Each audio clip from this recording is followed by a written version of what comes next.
Boa noite, galerinha. Estamos aqui hoje para mais um dia de Escola de Profetas com nossa Bíblia querida. E hoje nós vamos falar de Mateus, capítulo 5. Vamos iniciar aqui no versículo 31 até o 32. Bem curtinho. Falar sobre o divórcio. O tema é longo. Tá, primeiramente, eu li aqui os versículos, leia aí na sua casa, que você também sabe pegar a Bíblia. E uma palavra que nas minhas pesquisas que mexeu comigo foi vitalício, né? Que Deus quer um casamento vitalício. Eu fui procurar o que era e eu gostei muito do significado, que é Deus quer que o casamento dure para sempre, que você esteja só um cônjuge, tipo assim, passe o resto da sua vida com aquela pessoa. Isso para mim é muito legal. Que cada cônjuge seja único, até a morte, né? Até que a morte nos separe. Como assim ser único? Cara, ter só uma pessoa, não desejar outra pessoa, não querer outra pessoa. E uma pergunta que eu acho bem interessante para colocar nessa hora, né? Tipo assim, você tem aquele gatilho, tipo assim, se não der certo com esse, eu tenho aquele. Você tem um reserva? Então, que único que é esse, né? A gente tem aquela, tipo assim, não, mas se eu mandar uma mensagem ali, se eu conversar ali, né? Vai crescendo aqueles pensamentos malignos, né? A gente vai dando brecha. E, tipo assim, que único é esse, né? Que exclusividade é essa que a gente dá para os nossos cônjuges, sendo que na hora difícil a gente lembra de um ou de outro, ou assim por diante, né? Nosso cônjuge precisa ser único em nossa vida. E isso pega bastante em mim, né? Tipo assim, poxa, preciso colocar mais prioridade, preciso me esforçar mais para tornar isso real na minha vida, para não ficar voltando ao passado, para não ficar pensando em outras pessoas, nem tanto Nem voltando ao passado, né? nem planejando o futuro, né? Porque senão daí já pensa assim, larguei desse e vou pro próximo da fila, qual que é a lista, né? Como é que era aquela frase que você fala? Homem é igual a biscoito, vai um, volta 18, né? Então, a gente precisa... O filho dela já... Porque normalmente quem tá no mundo não pensa na fidelidade, né? Na vitalicidade. Como é que é? No vitalício, né? A verdade do casamento, naquele de lutar ali, de construir ali, de se tornar uma só carne. Porque se tornar uma só carne não é um processo muito rápido, né? E tem que se tornar uma só carne, um só espírito e uma só verdade. Então os dois têm que se tornar um só. Então o casamento chega a ser a terceira pessoa. Né, da trindade ali dentro, que é o Espírito Santo. Como é que tá essa pessoa, né? Como é que tá os nossos casamentos, né? O nosso tema aqui é divórcio, né? E o versículo que a gente está estudando, ele fala que Deus, na minha Bíblia, que Deus só permite o divórcio quando há prostituição. E eu fui pesquisar, né? E fala sobre o comércio sexual, né? Quando tudo é uma troca para ter algo sexual. E isso me abriu, tipo assim, uma pergunta. Vou até já aproveitar aqui para jogar na mesa para a gente bater um papo. Se o meu cônjuge, se o meu marido me trata como um objeto sexual, então isso me dá o direito de um divórcio, tipo, porque ele fala que o comércio sexual, onde uma pessoa oferece serviços sexuais em troca de pagamento, isso é uma prostituição. Mas quando tem isso dentro do nosso casamento? Como reagir? Como agir? Né? Se a gente, pela dureza do coração, vamos supor, porque tem muita realidade assim no nosso dia a dia, que não aceita um perdão, que não consegue liberar um perdão. Como é que a gente vai agir nisso no nosso dia a dia? Tipo assim, essa é uma dúvida, né, que surgiu aqui. E se alguém já quiser falar alguma coisa, sinta-se livre e à vontade para falar. Deixa seus comentários aí também, porque, tipo assim, é a nossa realidade, né? E... Você acabou de falar. Eu falei para eles, ela tava me dando uma diquinha aqui, mas eu já acabei de falar. O que você pensa sobre isso, sobre o divórcio? E se há isso no seu contexto, né? Se você precisa pagar o seu marido para ele te dar um prazer, ou se o seu marido precisa te dar algo, precisa comprar um celular, precisa lavar uma louça, precisa fazer uma comida, precisa te levar para sair, para você se abrir para ele, para você levar ele ao recanto da intimidade. Se isso é uma prostituição, Qual que é o nosso comportamento diante disso? Isso nos dá uma legalidade para o divórcio? Isso nos dá uma legalidade para largar aquilo que é o princípio de Deus? E se isso é um respaldo mesmo, tipo assim, vale a pena também largar por causa de... Ou é só melhor a gente buscar como não agir dessa forma? É melhor a gente buscar como saber tratar o cônjuge sem ter que ter algo em troca, né? Eu acho que a gente também precisa pensar em como corrigir isso, ao invés de só alimentar, né? Porque também se meu marido sabe que eu só vou dar para ele se ele me comprar um buquê de flor, desculpa a expressão, então ele vai conviver me dando buquê de flor para mim poder satisfazer os desejos sexuais dele. Então eu acredito que nós precisamos chegar aí em um equilíbrio, né, num contexto. O que vai virar disso? Disse, tem alguma coisa para já soltar aí Qual para foi a nós? pergunta, a primeira que você fez ali? A pergunta-chave é, tipo assim, se eu preciso dar algo pro meu marido, eu preciso receber algo dele para mim... tipo assim, é uma prostituição, né? Eu vou ler aqui de novo. O comércio sexual, onde uma pessoa oferece serviços sexuais em troca de pagamento. Isso é a prostituição. E no nosso versículo aqui na minha Bíblia fala que se houver prostituição no meu casamento, eu tenho o direito de separar dele. Sim, na verdade é tipo assim, é o que tem alimentado a sua relação sexual com seu esposo, né? No caso. Mais ou menos isso. Porque tem pessoas que perdeu o libido, tem o caso do passado, que tem pessoas que casou por causa que... Queria fugir dos pais. Isso, fugir de um amor mal resolvido, de uma relação mal resolvida, né? Que são carências e carências e carências que precisam ser supridas ali naquele casamento. Eu vejo o contexto familiar como lapidação. Então, você entrou no casamento, Deus vai tratar áreas do seu casamento dependendo da sua constância, do seu envolvimento, né, da sua plenitude. Tipo assim, você tem dado o que é para dar no casamento, mas será que você só tem dado ou você também não tem cobrado? Então, ele vai lapidar dentro do casamento a nossa natureza, porque a minha natureza exigente tem que ceder para também dar lugar para a natureza do outro, né? Então... eu preciso perder algo para ganhar do outro algo, porque se eu ficar só ganhando, uma relação vai ter um ganhando e um perdendo. Vai ficar frustrado, né? Eu já atendi pessoas que, como eu falei, tipo assim, às vezes quando queria algo do marido, né? Um dinheiro do marido, alguma coisa do marido, então aí ali caprichava mais. Então ali já não se dava pro marido, ele estava fazendo algo porque... prostituição, né? Porque queria algo, isso. Então eu já vi, já atendi prostituição familiar, cativeiro familiar, mulheres aprisionadas, né? Homens também aprisionados no relacionamento que não fluía, né? Mas também não separava. Então é família doente, filho. Tem aquele medo, né? Tipo assim, todo mundo tem um medo. Eu não posso pedir o divórcio, porque se eu pedir o divórcio, Deus vai, né, me castigar, vai acontecer alguma coisa, porque Deus abomina o divórcio, né?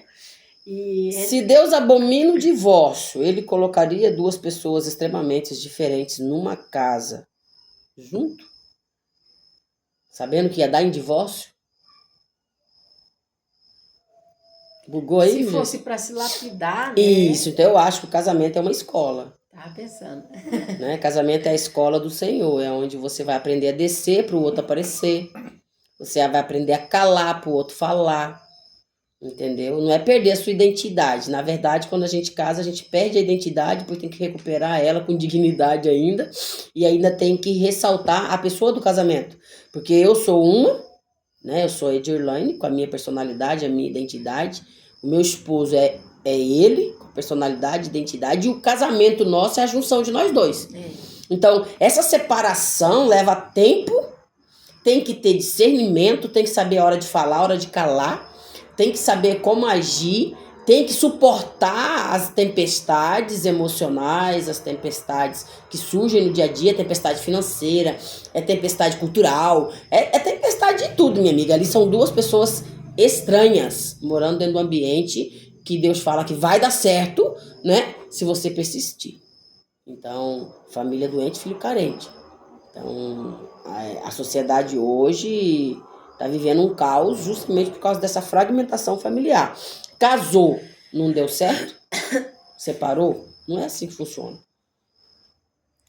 Então, no caso aqui, ao invés de dar uma legalidade para uma separação, daria uma legalidade, então, para buscar um tratamento. Uma lapidação. Onde é que está o problema do casamento? Onde é que está o problema do relacionamento? Tá tendo uma prostituição. Porque, tipo assim, vamos supor que, vamos levar para o nosso contexto do dia a dia, né? A maioria das pessoas hoje em dia vive de prostituição. Então, se você se casa com essa maturidade, então, para você sair dela, vai ter que ter Deus. Então, mas aí a gente vê um Deus lapidando o ser humano. A prostituição está onde? No coração. Vai lá em Gálatas 5,16. O adultério, a prostituição, as obras da carne tá ali, em nós. Então vai entrar um prostituto com uma prostituta dentro de um casório. E ali, se eles não se deixar trabalhar, eles vão se separar, porque é mais fácil trocar do que se deixar lapidar. E daí tem a desculpa, né, do adultério. Isso, entendeu? Né? Ah, eu separei porque não deu certo. Não deu mesmo, meu amigo. Você é diferente, sua esposa é diferente, um é diferente do outro. O que está em jogo ali é quem vai se deixar ser lapidado. Né? Entendeu? Para pular, ser trabalhado. E para ganhar tem que perder, né? Sim. A maioria das vezes. Uma coisa que eu achei muito interessante também que ele falou aqui é que isso inclui a falta de incontinência, que inclui qualquer tipo de imoralidade sexual.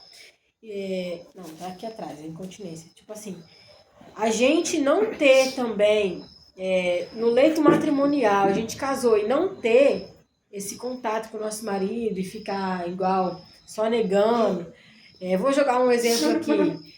Eu tenho meu marido, se ele não tá fazendo alguma coisa que eu quero, ou se ele tá me desagradando, eu não consigo ter relação com ele, não consigo, não sinto atração, não sinto desejo, não sinto prazer, e eu me fecho, me tranco, também não me permito, né? E essa incontinência também entra aqui como uma legalidade para esse divórcio aqui. Eu acredito que foi na internet que eu pesquisei. Deixa eu ver se eu acho aqui, se eu não anotei. Calma aí, galerinha do YouTube. Mateus 19. Só um minuto, gente. Vai morrer não.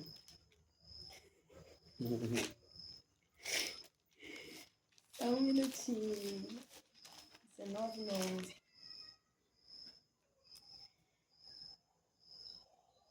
Aqui. Bom, quando Jesus... É na Bíblia, tá? Não era da internet. Quando Jesus censura o divórcio, ele não estava referindo-se à separação por causa de adultério, mas ao divórcio como permitido no Antigo Testamento em casos de incontinência pré-nupcial, constatada pelo marido após a cerimônia do casamento. Então, quando há incontinência, quando há falta de relação sexual, também dá a legalidade para o divórcio. Eu achei isso muito doido, cara, porque a gente às vezes pensa que não é nada, continência, né? Incontinência, quando você tocou essa palavra em mim, já me lembrei justamente de um quartel de polícia, um quartel general. Prestar continência a alguém que é superior a você, reconhecer o lugar dele na instituição casamento, né? E reconhecer o respeito que não você só deve sexo, a ele. Então. Isso. Então, prestar continência. O que ele quis dizer com a incontinência? É você desonrar o outro, sendo que o casamento é um lugar de honra. A Bíblia diz, marido, amai a vossas esposas. Mulheres, sejam submissas, porque o amor traz a submissão. Então, quando um faz o seu papel e o outro cumpre o seu papel, a tendência é os dois prestarem continências um para o outro, entendeu? Sim. Respeito, solidariedade, companheirismo, você respeitar o lugar, porque dentro do lar, todo tem seu lugar. O marido tem o lugar dele, e a mulher tem o lugar dela, e os filhos têm o lugar deles. O que está acontecendo é que às vezes tem marido no lugar da mulher, mulher no lugar do marido, e filho querendo ser pai, entendeu? Filha querendo ser mãe, tá sem... Bagunçado. Isso, e essa organização para o Espírito Santo trabalhar leva um tempo. É o processo. Eu percebo também, tipo assim, em vários contextos, vamos usar uma família fragmentada igual a minha, que eu sou madrasta de 3 enteados, né? Tipo assim, quando a mãe sai, o filho maior, ele entra ali no lugar para cobrir aquela falta que tem dentro da casa, né? E aí esse contexto de quando, vamos supor, quando eu chego e eu vou ter que assumir aquele lugar ali e aquela criança tem que descer, há muitos conflitos, porque a criança não sabe sair daquele lugar mais, ela se colocou ali, né? E tipo assim, aí as famílias ficam mais fragmentadas ainda, porque um filho tenta ocupar um lugar de uma mãe, aí a mãe quer ocupar o lugar dela, mas não tem espaço, porque o filho está preenchendo, e aquilo ali bagunça todo lá, e fica tipo assim, cada Aí a família vira um campo de guerra. Cada um... Em vez de ser um lugar de conforto, ele é o campo de guerra. Né? E onde a gente tem que buscar, vou citar aqui agora o Luiz Hermínio, ele falou assim que nossa casa tem que ser o nosso lugar de refúgio. Uhum. E como é que você se refugia numa casa assim? Então a gente precisa criar, ele fala isso, que nós precisamos criar esse local de refúgio. Se tá bagunçado, é a gente que precisa colocar em ordem. Né? E muitas vezes esse lugar aí, né, de incontinência, que a gente abriu o leque para essa área, nós precisamos deixar esse lugar de incontinência e entrar na continência aí. Para quê? Porque a falta de estar lá batendo pau, tipo assim, esse lugar é meu, esse lugar é meu, esse lugar é meu, esse lugar é meu. Eu não vou ter meu lugar. Bater e abrir se usar. Então, se eu não for lá martelar, se você precisa gritar para impor a sua autoridade, então é porque você não tem autoridade nenhuma. Não tem autoridade. E aí fica dois extremos, né? Tipo assim, não é eu citei aqui, dá uma porrada na porta para abrir, você já não bate tanto, porque senão você não vai ter tanto lugar, né? Você já tá fora. Foi um cabo de guerra, né? Cada um puxando para um lado.